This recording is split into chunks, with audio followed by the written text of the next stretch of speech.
Bismillah.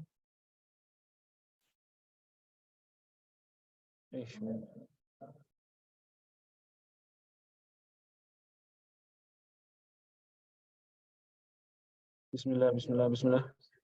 Anybody able to hear me? Okay. Sorry about that. We seem to have had a lot of technical difficulties today. But alhamdulillah, it's sorted now. We continue. We were busy with Surah Muhammad, right? And we spoke about the introduction to the surah, the first few verses. We'll just read that quickly. Then we'll get into the next part of the surah. So Allah subhanahu wa ta'ala says, بعدنا أقول أعوذ بالله من الشيطان الرجيم بسم الله الرحمن الرحيم الذين كفروا وصدوا عن سبيل الله أضل أعمالهم والذين آمنوا وعملوا الصالحات وآمنوا بما نزل على محمد وهو الحق من ربهم كفر عنهم سيئاتهم وأصلح بالهم ذلك بأن الذين كفروا اتبعوا الباطل وأن الذين آمنوا اتبعوا الحق من ربهم كذلك يضرب الله للناس أمثالهم. So Allah subhanahu wa ta'ala made this distinction between the believers and the disbelievers. The disbelievers, Allah mentioned two of the qualities: they disbelieve and they deter and desist from the path of Allah. Their deeds are futile, their deeds are in vain. Right? What does it mean that their deeds are in vain? It means that they are doing things that are potentially good, but the benefit of them will be lost upon them. Right? Where do we understand this loss? We understand the loss in the akhirah. Right? People who disbelieve may do many things that are good. They may, the mushrikeen who this is referring to, in fact, they did something that was very good. They looked after the pilgrims. They maintained the house of Allah, the Kaaba, and they looked after the pilgrims. It was a good deed. But Allah subhanahu wa ta'ala is saying that their deeds are in vain. It will be lost. The benefit of it will be lost in the akhirah. وَالَّذِينَ آمَنُوا وَعَمِلُوا الصَّالِحَاتِ وَآمَنُوا بِمَا نُزِّلَ عَلَى مُحَمَّدٍ. Those who believed, did righteous deeds, and believed in what was revealed to Muhammad, and certainly it is the truth from the Lord. كَفَّرَ عَنْهُمْ سَيِّئَاتِهِمْ وَأَصْلَحَ بَالَهُمْ. On the flip side, those people might have did things that are seemingly good, but the benefit will be lost. As for those who believe, they might have done things that were bad, but Allah subhanahu wa ta'ala will wipe away their bad deeds and He will rectify the affair. Right? Why is that the case? Why this, distinction in the way that Allah subhanahu wa ta'ala will treat them in the akhirah? The one does seemingly good things, you will not see any benefit with. The other one does seemingly bad things, but Allah will wipe away the bad deed. Why so? Because those who believe, they follow the truth. Their orientation, their norm in their life is that they pursue truth. Right? وَأَنَّ الَّذِينَ كَفَرُوا اتَّبَعُوا الْبَاطِلَ. Sorry, ذَلِكَ بِأَنَّ الَّذِينَ كَفَرُوا اتَّبَعُوا الْبَاطِلَ. Those who disbelieve, they follow falsehood. وَأَنَّ الَّذِينَ آمَنُوا اتَّبَعُوا الْحَقَّ مِنْ رَبِّهِمْ. And those who believe, they followed the truth from their Lord. كَذَلِكَ يَضْرِبُ اللَّهُ لِلنَّاسِ أَمْثَالَهُم. Thus does Allah set for people parables, or their parables. What does that mean?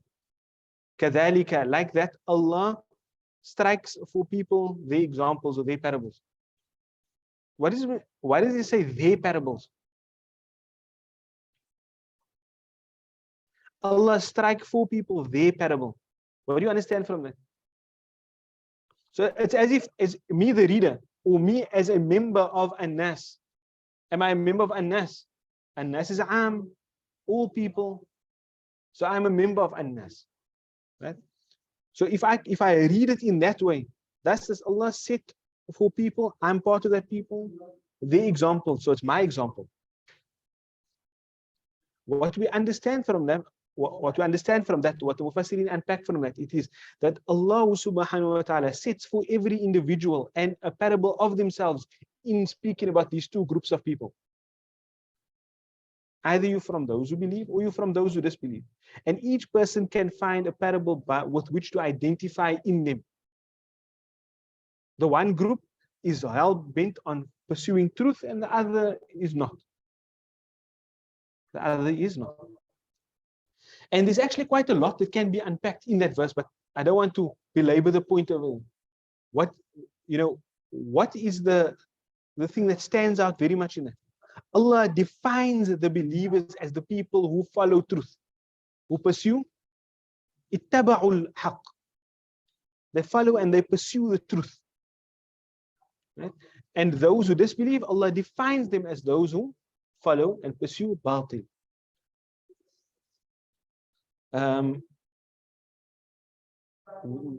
What's important there, or an important lesson that stands out to me in that verse, is that al-haq is, the dalla manshuda. It's like it's something that is like the lost pearl to a believer. And Rasulullah sallallahu alaihi wasallam uses that kind of description in the hadith. Al-hikmatu dallatul mu'min.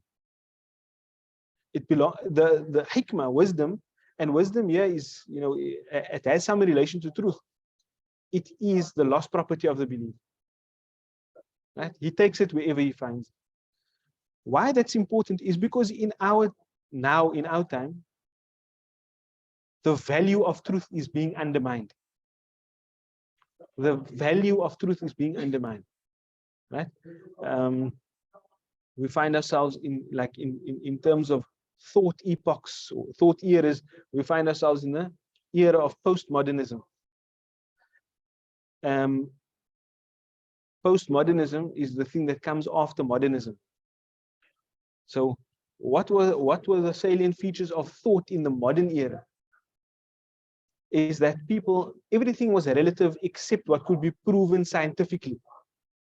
Except what could be proven scientifically. So if something could be proven true by the scientific method, then that would be accepted as truth. And other people would be accepted to accept that as truth. Right? As for what cannot be proven scientifically by the scientific method, like for example, your ethics, or like morals and how society should be arranged, etc. All of those things. What cannot be proven scientifically, that's all relative. People can differ on that, but relegate that difference to your religion, all that stuff.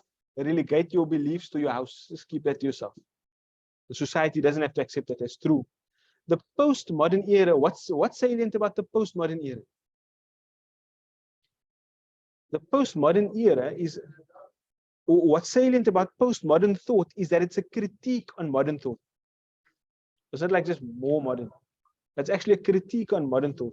So even the scientific method is critiqued in our time. So what is proven via the scientific method can also be relative. And that's why you find people, biologically, this person is like a male. But they want to hold you to task or to account if you don't want to acknowledge them as other than that.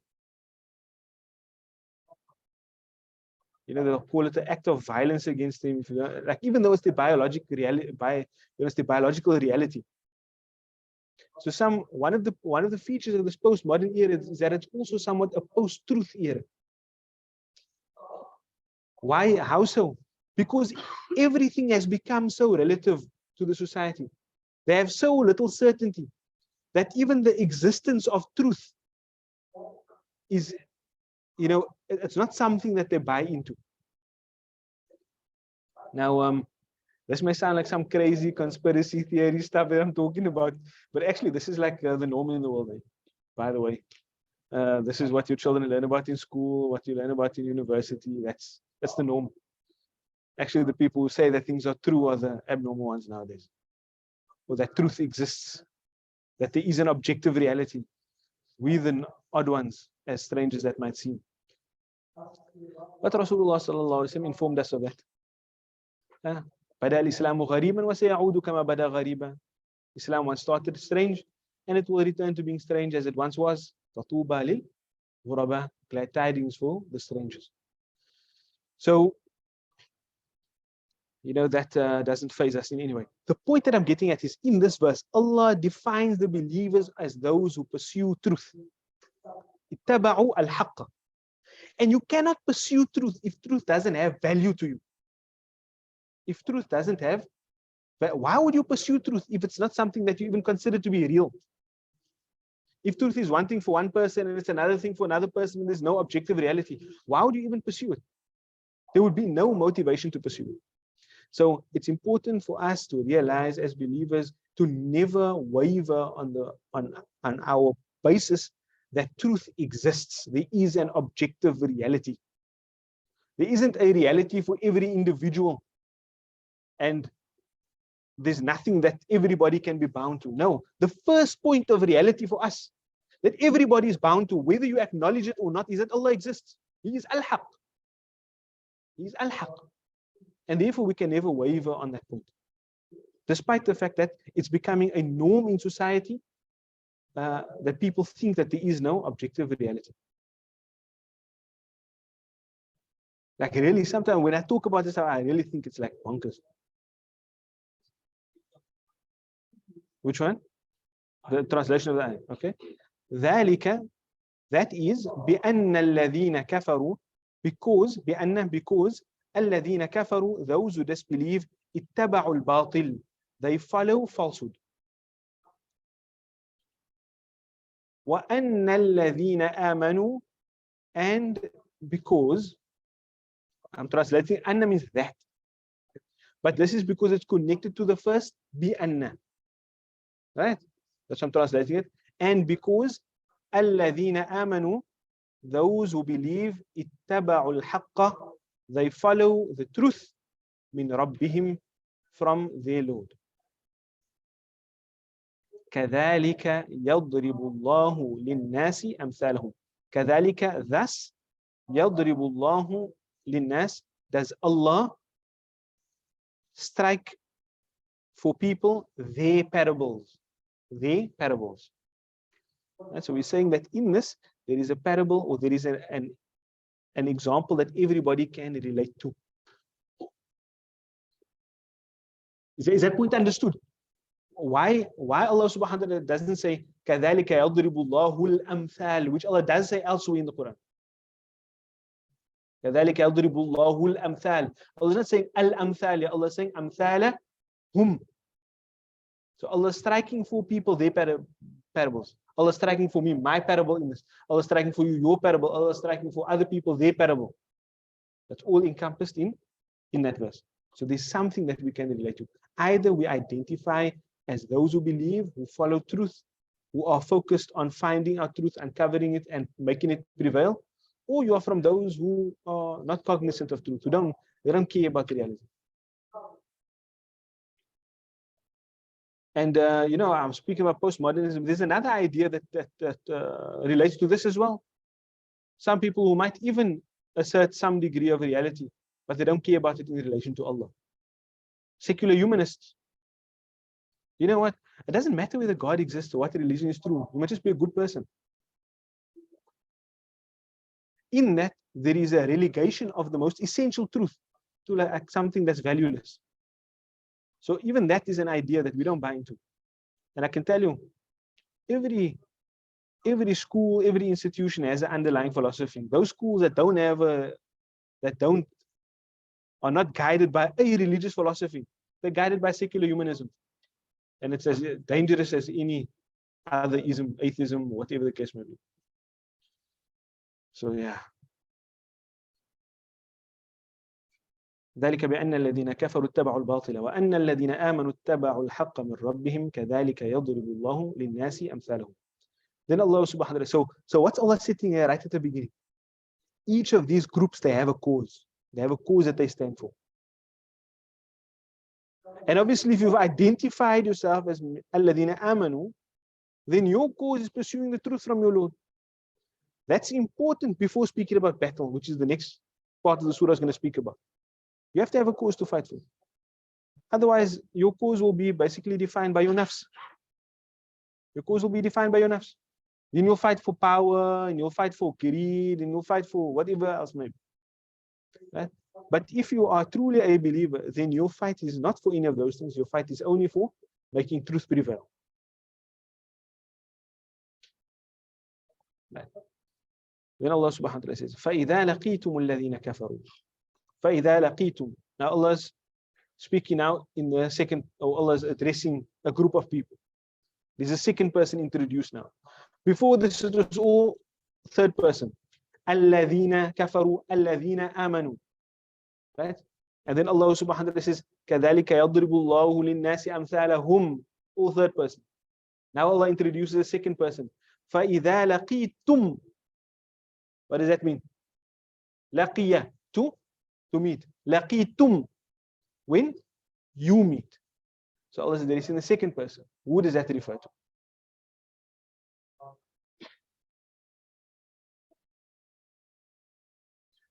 Allah addressing the second, the kuffar. When you meet who? You meet the disbelievers. So who is it being referred to here? It's referring to the believers. The believers.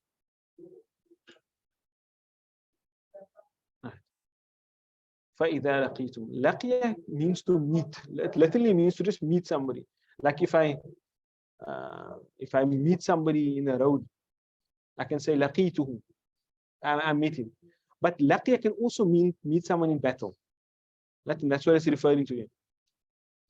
Why it's important to make that distinction is because you'll see then what the next part of the thing says, right? Otherwise, فَإِذَا لَقِيتُمْ, when you meet الَّذِينَ كَفَرُوا, الَّذِينَ, those who كفروا, those who disbelieve. الَّذِينَ will be the what? فاعل, مفعول, what? Who's the fa'il of لَقِيتُمْ? First you look at the end, right? Is there anything at the end? Tum. So that's mafa'il. So الَّذِينَ after that will be what? The maf'ulun bihi. When you meet those who, they're the object. What hal is الَّذِينَ in? It's a mabni word, so it's not going to have any sign. Maf'ulun bihi, nasb. Right? Nasb. But also, what kind of word is it?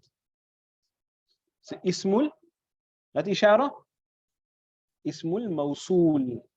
Right? Ismul mawsool, a relative pronoun. When you have that ismul mawsool, it must have something that comes after it, a sentence or something like a sentence that qualifies. And what's that over here? The silatul mawsool. What is that silatul mawsool over here? Kafaru. So when you meet in battle, those who disbelieve. I'm translating in battle, there's no in battle there. Why am I translating in battle? Because the word laqiya can mean to just meet ordinarily, and it can also mean to meet in battle. It's one of the connotations built into the word. You don't have to say in battle. And Allah subhanahu wa ta'ala uses it like that elsewhere in the Quran as well. في فئتين التقتا. Allah subhanahu wa ta'ala speaks about the two armies that met. Allah subhanahu wa ta'ala just says, they use just the word iltaqata, the same root on the eighth verb. Right. Then what does Allah say? فَضَرْبَ الرِّقَابِ. Fa, then ضَرْبَ الرِّقَابِ. Darb is it a light word? اسم فعل حرف firstly. Is it? Darb. The verb is daraba. This is not daraba. This is an ism. It's an ism. What kind of ism? Masdar. Fa, then darba riqab. What else can you tell me about it? Is it a light word? Is there al at the beginning? No. Is there tanween at the end? No. So it's a light word. The word after it is in jar? Yes. And what is riqab? Raqaba is a neck. Riqab is the plural, necks. So darb al-riqab, what do you think that's going to be? The striking of the necks. So if you just translate it literally, so when you meet those who disbelieve, then the striking of the necks. Does that make sense?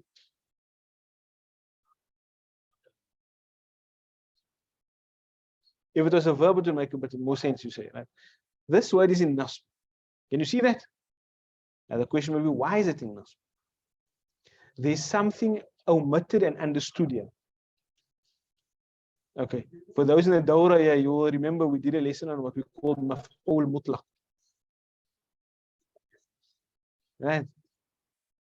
So don't recall the whole thing. Or you can understand it like this. There is a verb omitted here.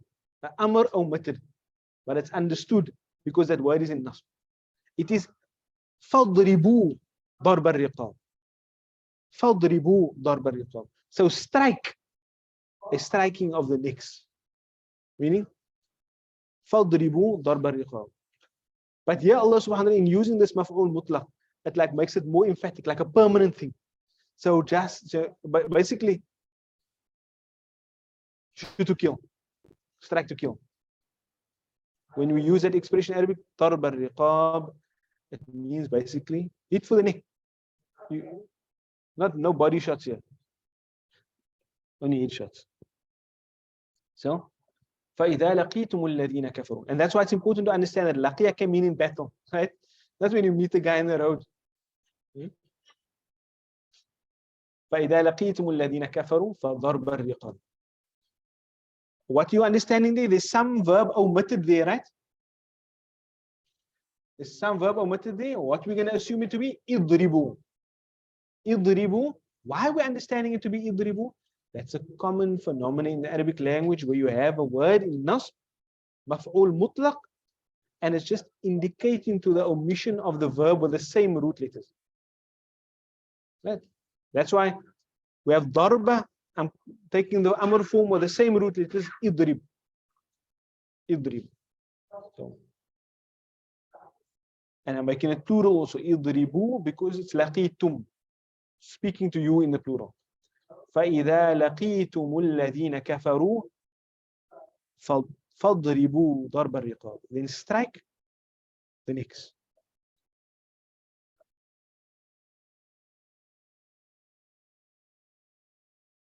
حَتَّى إِذَا أَثْخَنْتُمْ. حَتَّى. Until. Until indicates what? It indicates a nihaya. You must carry on doing that until a point. At that point, then, when that point comes, then you stop. حَتَّى إِذَا. Until when? أَثْخَنْتُمُوهُمْ. Which bab is that from? أثخنتم. Which one has the extra arms at the beginning? Number 4. Right. حتى إذا أثخنتموهم. It's أثخنتمهم. The wow is just there for flow. The wow is just there for flow. Because it's hard to say أثخنتمهم. And you see there'll have to be like a break in you. So that's why the wow comes in there, just for flow. حتى إذا أثخنتموهم. It's أثخنتمهم.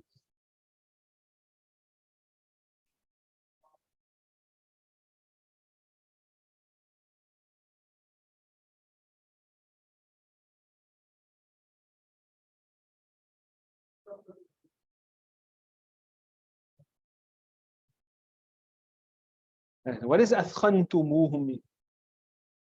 Who's the fa'il first of أثخنتم? You. أثخنتم. Tum. Right? And who's the maf'ulun bihi? Them. Until you do something to them. So what is أثخن mean?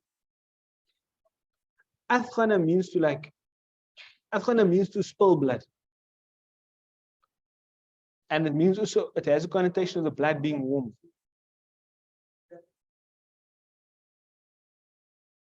All right. So this means until you have like, for lack of a better translation, it will mean like until you have annihilated them.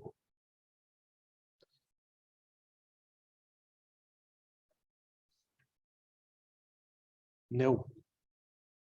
Yeah, in this context, it means until you've like thoroughly beat them.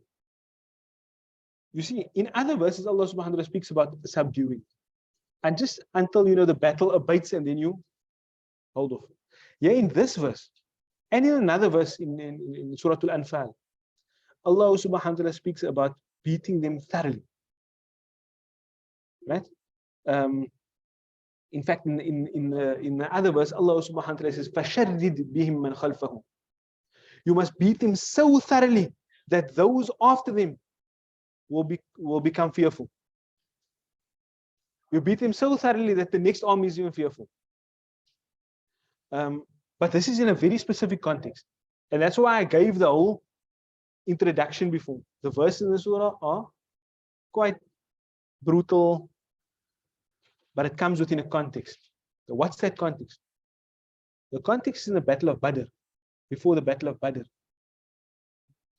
And in the Battle of Badr, who were they facing? They weren't just facing people who were, wanted their land or something like that. They were facing a people who wanted to annihilate Islam. They were facing a people who wanted to annihilate Islam. And that's why in this context, Allah subhanahu wa ta'ala tells him that they must thoroughly spill blood. Now you're going to see after this, the next part of the verse, what is Allah subhanahu wa ta'ala saying? حَتَّى إِذَا أَثْخَنْتُمُوهُمْ, until you have spilled their blood, or you have beat them thoroughly. فَشُدُّ الْوَثَاقِ. Then Allah says what? Shadda yashuddu. What does shadid mean? The root letters are the same. Shadid means extreme or intense, right? Severe. So shadda will mean to make severe or make intense. Al-wathaq. Al-wathaq is a plural of bonds, the ropes. Then tighten the ropes. What does this mean, tighten the ropes? After you have annihilated part of the army, if you do take any captives, then tie them tightly.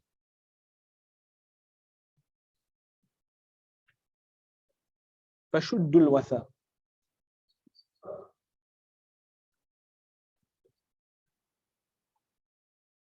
It was shortly before Badr. I don't know if it was on the plains. I don't think it was on the plains of Badr.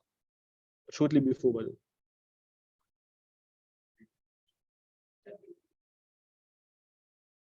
You see, what happened was the Muslims were going out. They were going to intercept the caravan. They were going to intercept the caravan. Right? And after making that decision to intercept the caravan, then they were now faced with the fact that they're going to have to go to battle. Right? Some people, they saw the need to go to battle if need be. You see, at that point in time, they weren't a prepared army. They were literally people going out for skirmishes to get some of their wealth back. But now Rasulullah sallallahu alaihi wasallam tells him to go out. The terrain changes to being a battle. Some people saw the need, or saw, yes, okay, we must go out to battle, and others felt that we shouldn't. But Rasulullah sallallahu alaihi wasallam gave the command that they must go to battle. Right? So obviously that's what we spoke about in the first part of the surah.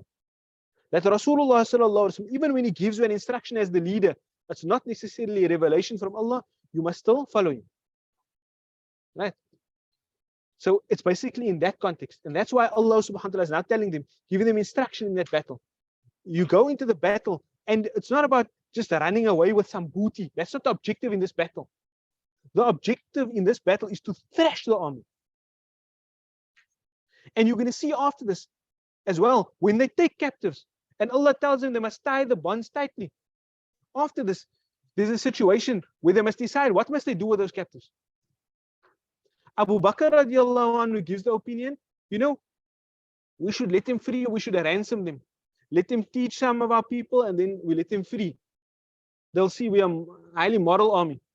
Umar radiallahu anhu says, no, we must kill them all. Rasulullah sallallahu alaihi wasallam prefers to go with the way of Abu Bakr radiallahu anhu. And then Allah subhanahu wa ta'ala reveals the verses that tells him that they must kill those captives. Allah reveals verses that tells him that in the battle of Badr specifically, they must kill the captives. No, that was in Uhud.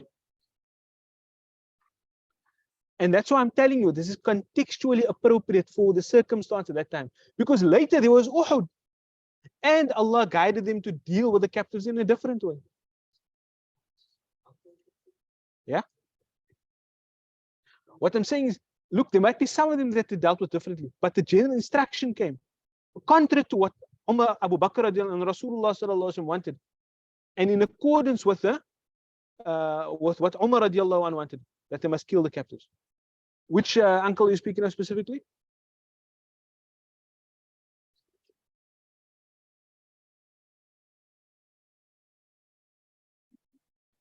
Yes.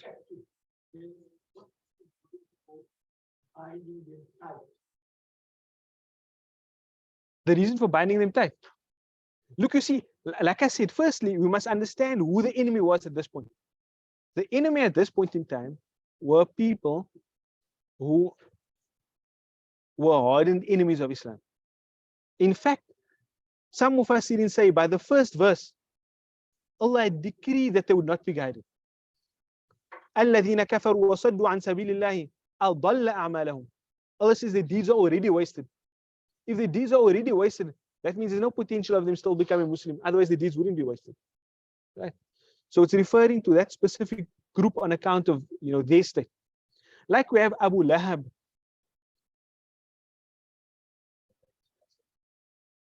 Yeah, look, obviously, there were exceptions there in that case. But Abbas became a Muslim. Yes, but so what is the purpose of tightening their bonds? The whole purpose of this ifkhan and tightening the bonds were for it to be what we call nakalan, an exemplary punishment. So at this point in time, the Muslims were actually weaker than the kuffar. Materially, they were weaker, but they gave them a thrashing. And these were such people that Umar radiallahu anhu said that if we let them free today, they're simply going to strengthen and come back. These weren't people who were like, just randomly part of an army. They were the hardened enemies of Islam. So to them, it was to mete out to them an exemplary punishment. But like I said, this is all to be understood contextually. Because in general, when the Muslims took captives, then what did they do with them? Be very nice to them, feed them the best food, give them a way out of that captivity. But obviously, Allah subhanahu wa ta'ala is teaching us, you have to weigh up the masalih. You have to look at the maslahah of a situation. This guy, he's a guy, if I let him free, he will do what I ask him to do and he'll go back and he's not going to want to fight with us again. Or this person is simply going to go back, he's obstinate, he's going to go back, he's going to regroup, and he's going to come back stronger. So, we'll speak about this a bit more when we carry on. Because we're going to speak about the different options that Allah gives. Yeah, Allah gives two. In another surah, Allah gives another two options as to what must be done with captives. So we'll speak about that next week, inshallah. Right? We're in there for now. وَجَزَاكُمُ اللَّهُ خَيْرًا وَآخِرُ دَعْوَانَا الْحَمْدُ لِلَّهِ رَبِّ الْعَالَمِينَ. Assalamu alaikum wa rahmatullahi wa barakatuh.